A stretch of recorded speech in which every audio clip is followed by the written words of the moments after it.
we begin 2025 with a great sense of optimism. I'm optimistic that Australians will respond to a positive agenda with fully costed policies.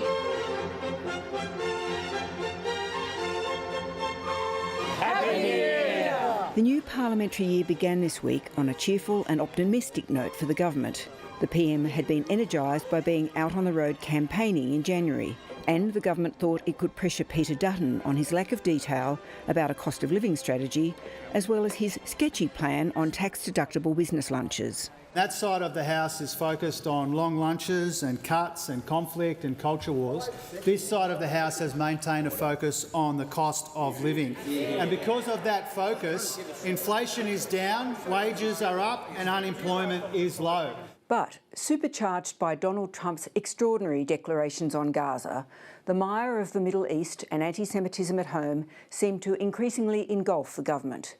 The opposition has peppered the PM with questions all week about whether he knew about the caravan containing explosives found in outer Sydney, when he knew, or alternatively, why he didn't know, and if he did, why he didn't tell anyone.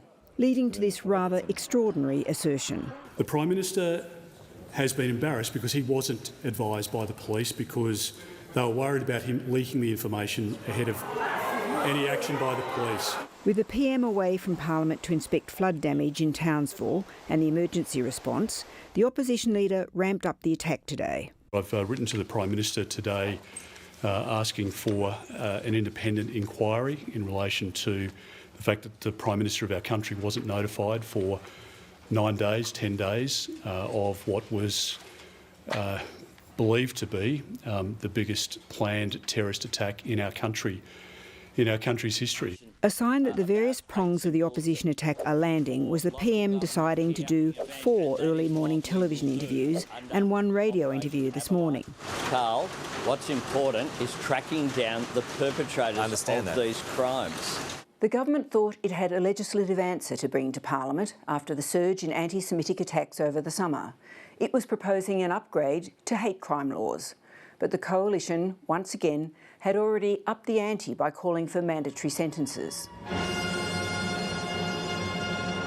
Late last night, the government unexpectedly folded to the coalition's demands. It's a message that's best sent by us trying to secure the largest possible majority of members of Parliament who are able to stand together and send a message to the nation that these forms of hatred are not who we are. I commend the bill to the House.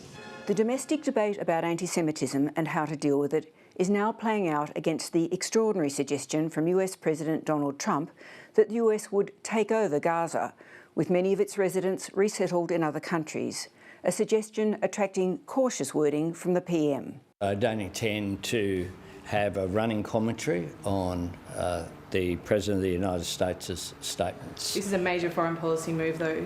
Hang on, it's not a dialogue. I'll determine, and my government will determine, Australia's position. That is consistent as well with what the world has said. But some leaders are being somewhat more forceful. They must be allowed home. They must be allowed to rebuild, and we should be with them in that rebuild on the way to a 2-state solution. And if anyone was in any doubt about how Australia's position might be seen internationally... It's pathetic. If Australia is not ready to recognise the state of Palestine, it has nothing to say about the 2-state solution. It has nothing to contribute with when it comes to the 2-state solution, but it still has obligations under international law not to aid and assist a system that is committing international crimes. At least someone saw potential merit in the US President's thoughts on the future of Gaza. And if we can see a plan which has peace and stability restored to the region, then would I support that? Yes, of course I would. Back on matters that help Australians, the government today delayed what it had been trumpeting at the beginning of the week as one of its biggest legislative ambitions: universal access to 3-day-a-week childcare, a sign of just which agenda has dominated the dying days of this parliament.